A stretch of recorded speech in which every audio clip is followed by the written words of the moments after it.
Hello friend, welcome back to another video. তো আজকে কথা বলবো আজকের match Lucknow versus Gujarat match নিয়ে। তো মূলতভাবে লখনৌ ভার্সেস গুজরাট এই ম্যাচটা নিয়ে হয়তো অনেকে বলতে পারে যে কোথাও গিয়ে গুজরাটের টিম স্ট্রং বা কোথাও গিয়ে লখনৌর টিম স্ট্রং।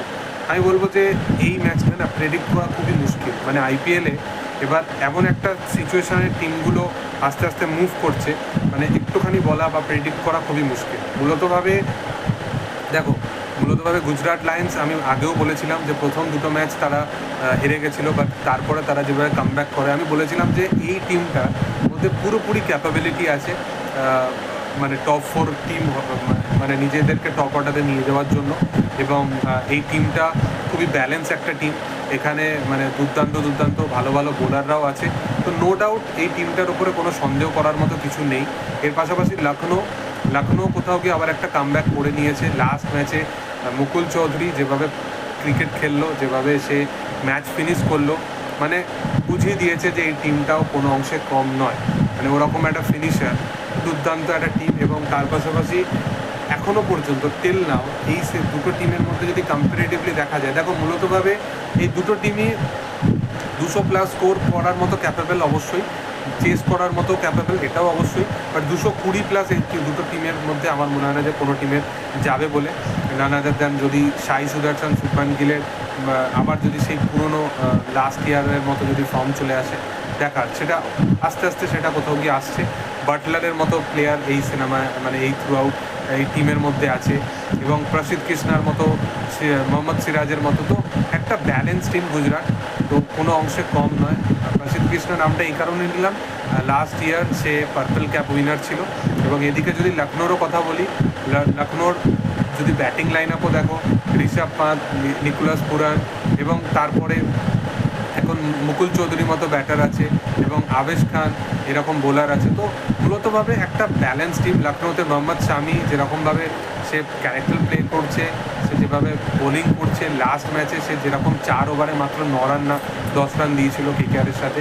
এবং একটা থ্রু আউট মানে এই দুটো টিমের যে মানে বোলিং লাইন আপ মানে ভালো, মানে রাশিদ খান, সিরাজ, এদিকে তোমার মোহাম্মদ শামি, আবেশ খান, মানে একটা দুর্দান্ত বোলিং লাইন আপ। এবং তার পাশাপাশি রবি বিষ্ণুই আছে।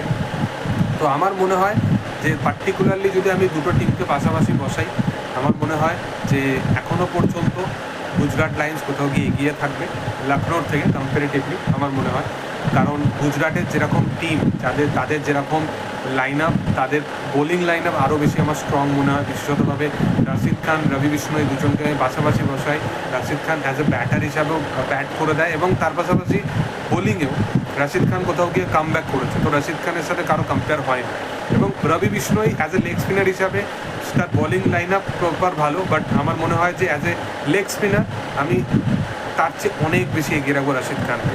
ইভেন ঋষভ পান্ত বা এই প্রত্যেকটা যে কোথাও গিয়ে লখনৌর প্লেয়ার আছে, তাদের মানে এই যে কম্পারেটিভলি যদি বলি, মানে আমি যদি গুজরাটের সাথে যদি কম্পারেটিভলি যদি বলি, প্রপার আমার মনে হয় যে মানে লাস্ট অবধি খেলা বা মানে একদম 20 ওভার ম্যাচ নিয়ে যাওয়ার মতো প্লেয়ার খুব কম আছে। মানে ঋষভ পান্ত কোথাও গিয়ে লাস্ট সিজনে সে একটা ম্যাচই করেছিল, মানে 100 করেছিল, তারপরে কিন্তু থ্রু আউট সিজন সে খেলতে পারে।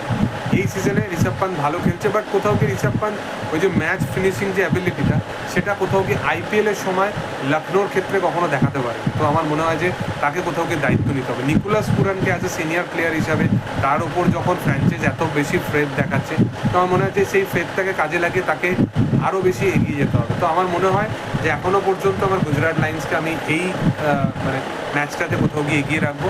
এবার তোমাদের মতামত অনুযায়ী কোন টিম কার থেকে বেশি এগিয়ে, সেটা তোমরা অবশ্যই জানাতে পারো কমেন্ট সেকশানে। ভিডিও যদি ভালো লেগে থাকে তোমরা অবশ্যই লাইক, শেয়ার, সাবস্ক্রাইব করে দিও, এবং 5 টাকা বেল আইকনটা অবশ্যই প্রেস করে দিও। Thank you all, by.